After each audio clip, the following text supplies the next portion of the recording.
الله وعلى آله وصحبه ومن والاه ولا حول ولا قوة إلا بالله سبحانك لا علم لنا إلا ما علمتنا إنك أنت العليم الحكيم رب اشرح لي صدري ويسر لي أمري واحلل عقدة من لساني يفقهوا قولي بسم الله والحمد لله ولا إله إلا الله والله أكبر ولا حول ولا قوة إلا بالله العلي العظيم عدد ما كتب ويكتب بدل بدين دار الداهرين اللهم صل وسلم على سيدنا محمد وعلى آله وصحبه أجمعين اللهم افتح علينا حكمتك وانشر علينا رحمتك يا ذا الجلال والإكرام أما بعد وبه قال مصنف رحمه الله تعالى ونفعنا به وبعلومه في الدارين آمين يا رب العالمين فأما من ليس له رتبة الاجتهاد وهو حكم كل أهل الأصل وإنما يفتي فيما يسأل عنه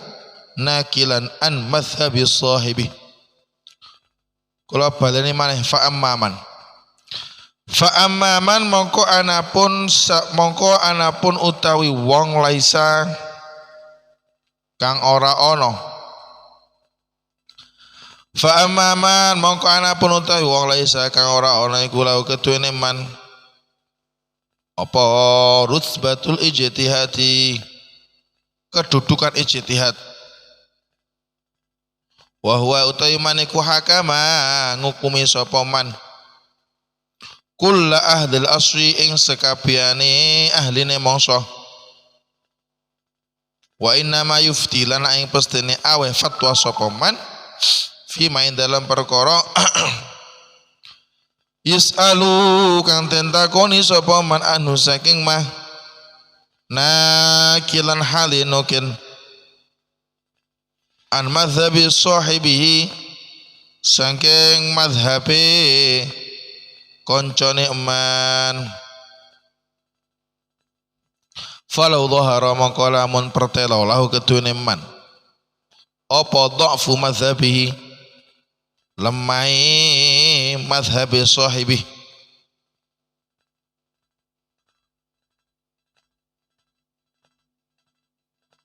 lam yajus mongko ora wenang lau keduwene man apa ayat suka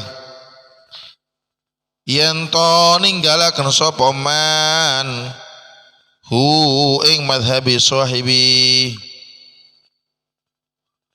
fa ayu faidatir mongko utawi endi-endi faedah iku lau keduwene man fil munadharati ing dalam berdiskusi ing dalam bantah-bantahan wa madhabu hale utawi madhabe man iku maklumun ten werwi walaisa lan ora ana iku lau keduwene man apa al fatwa awe fatwa bi ghairihi kelawan saliyane madhabi sahibi wa mau ta perkara yuskalu kanten iskali ale ngatasé man wa mau ta perkara yuskalu kanten iskali ale ngatasé man iku yalzamu macepakan ing man apa ayyakula ingin to ngucap sapa man la Allah menawa iku inda sahibi madhabi menurut wong kang anduweni madhab ingsun jawaban an hada saking iki kala iskal fa inni moko sak temene ingsun iku lastu ora ana sapa ingsun iku mustaqilan wong kang daweni bil ijtihadi kelawan ijtihad fi asli syar'i ing dalam asale hukum syariat.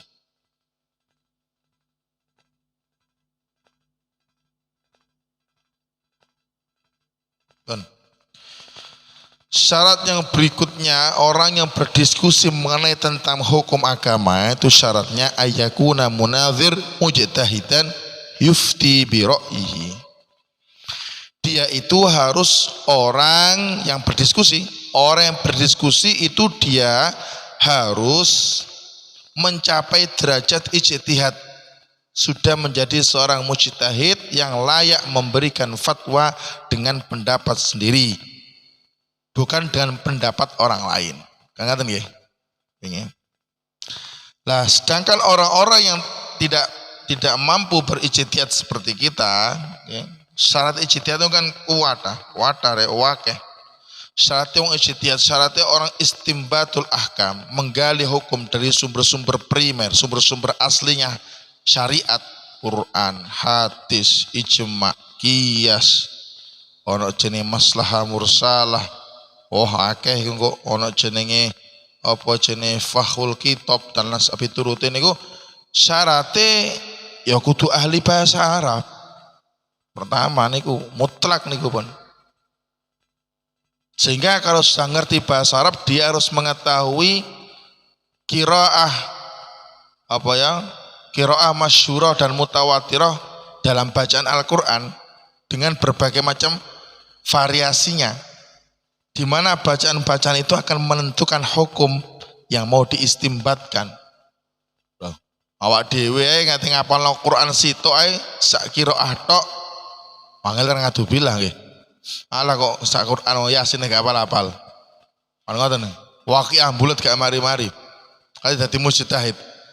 Ngomong kembali ke Quran, ndlotok niku, nggih. Niku mboten gadah duka. Mboten gadah akhlak. Terus durung maneh dhek kudu apal hadis. Ya sak rawine, sak ngriwayatno ne sapa sing ngriwayatno, tajrih wa ta'dile. Bisa memilih dan memilah ini orang sikoh apa enggak, sehingga hadisnya statusnya piye. Oh nek hadis dhaif gak kena dikai hadis ahkam. Oh hadis iki hadis sahih kena gawe ahkam. Ribet dadi mujtahid iku nek. Makanya saking ribetnya sekarang sebagian ulama itu sampai terkadang kesannya itu putus asa. Sampai bilang gini, pintu ijtihad sekarang sudah tertutup. Saking angel. Meskipun di ulama yang lain berpendapat belum tertutup tapi nggak ada yang mampu. Doa ya sini. Sehingga ya apa yang harus kita lakukan? Fa amma man laisa lahu rutbatul ijtihad. Adapun orang-orang yang tidak mempunyai atau tidak sampai pada tingkatan ijtihad, wa huwa hakama kulla ahli asri, sedangkan dia adalah orang yang memutuskan permasalahan di masanya. Wa inna ma yufti fi ma yus'alu anhu naqilan an madhhabi sahibi. Dia adalah orang yang boleh memberikan fatwa tentang permasalahan yang ditanyakan kepada dirinya, naqilan an madhhabi sahibi, dengan cara dia menukil pendapat mazhab yang dia ikuti. Jadi nggak boleh ijtihad menggunakan pendapatnya sendiri. Karena dia nggak sampai rutbatul ijtihad. Nggak sampai seperti posisinya Imam Syafi'i, Imam Ahmad, Imam Abu Hanifah, nggak sampai. Maka pertama ketentuannya dia hanya boleh menjawab permasalahan yang ditanyakan. Bukan permasalahan yang dia reka-reka sendiri. Engkau pasti 10 tahun ke depan orang wudhu itu enggak pakai orang, sudah pakai mesin. Misal kayak ngono. Padahal gak harus kok. Baru ada kasus dijawab gitu loh. Bukan belum ada kasus, sudah direka-reka, dia angen-angen, nanti solusinya gimana? Oh masalahnya masih belum ada kok. Gak pantas, gak sesuai. Ya, jadi apa dari mana? Kalau orang-orang yang tidak sampai pada rutbatul ijtihad, tidak sampai pada derajat yang orang mujtahidin, maka dia hanya boleh menjawab permasalahan yang diajukan. Kasus yang sudah terjadi yang diajukan, naqilan al-sahibi madhabi, dengan cara dia menukil pendapat madhab yang dia ikuti, entah mazhab Syafi'i, entah mazhab Hanafi, Maliki dan sebagainya. Terus ngomong mazhab itu yang mu'tabaroh. Mazhab itu sebenarnya buahnya. Imamul mazhab itu banyak. Sekitar ada 19. Jadi para mujtahidin yang disepakati oleh ulama ahli asri, para pakar-pakar di zamannya itu hampir 19 orang. Tapi yang mampu bertahan sampai sekarang cuma 4 mazhab. Sampeyan tahu kurung mazhab Ja'far Shadiq? Atau kurung ya? Imam Ja'far Shadiq gurune Imam Abu Hanifah. Tapi sudah bisa kepakai. Jadi mazhab Ja'fariyah sekarang itu yang dipakai Syiah itu inda aktsarul ulama ghairu mutabarah. Gak bisa dipakai karena apa? Itu tadi. Karena data-datanya sudah nggak bisa dikonfirmasi, nggak bisa diverifikasi, nggak bisa ditelusuri ulang. Gitu ya. Beda kalau di mazhab Syafi'i kan ada buku induk untuk menelusuri akwalnya ashab Syafi'i. Di kitab Minhaj misalnya. Bisa ditelusuri. Pendapat iki, pendapat Imam Syafi'i bener diteluk. Seret, oh yo. Jari Imam Nawawi yang beliau notabene adalah muharrir yang mengedit pendapatnya Imam Syafi'i diteluk. Oh yo, A1 berarti asoh boleh dipakai. Kan ada konfirmasinya. Ada yang sudah memilah dan memilih. Di mazhab Maliki, Hanafi ada yang sudah kayak gitu. Jadi datanya itu bisa diverifikasi. Sedangkan mazhab-mazhab yang lain, mazhab Ja'fariyah, mazhab Daud Az-Zahiri, sing ngolehno Rabi Masnawa Sulasa rupa dadi 18. Gak bisa diverifikasi. Bener pendapatnya beliau, itu gak bisa. Sebab kenapa? Sebab tidak ada data yang valid. Gak ada kitab-kitab sing mutadawana. Beda kalau mazhab Syafi'i sampeyan delok kitab-kitab Syafi'i ya. Mulai sing cilik digedhekno dikilno maneh. Ya, takrib dadi Fathul Qarib. Fathul Qarib dadi Hasyiah Bajuri. Hasyiah Bajuri kok digedhekno maneh dadi Qulyubi wal Imaro. Gedhekno maneh kok dicilno maneh dadi nazam maneh kok. Dinazamno digedhekno maneh terus muter terus. Dari data itu kesinambungan satu dengan yang lain. Akhirnya gampang untuk mau menelusuri pendapat benar apa salah itu mudah. Tapi kalau mazhab yang sudah sekarang nggak bisa dipakai itu nggak ada data valid.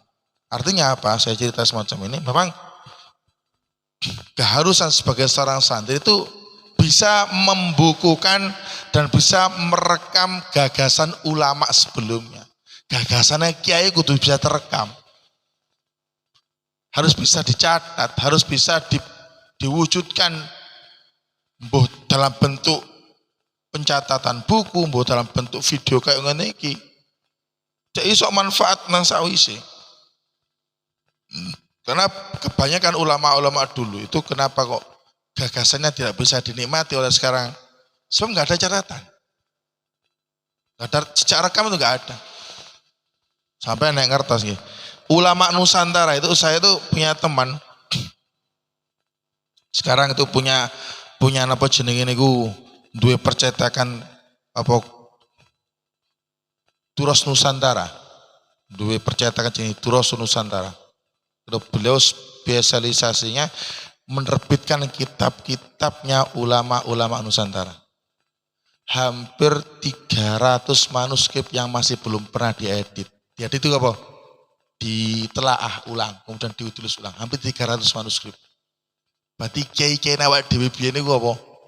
Ngalim duwe karangan. Masalah anake gak patek ngalim, muridé gak patek ngalim.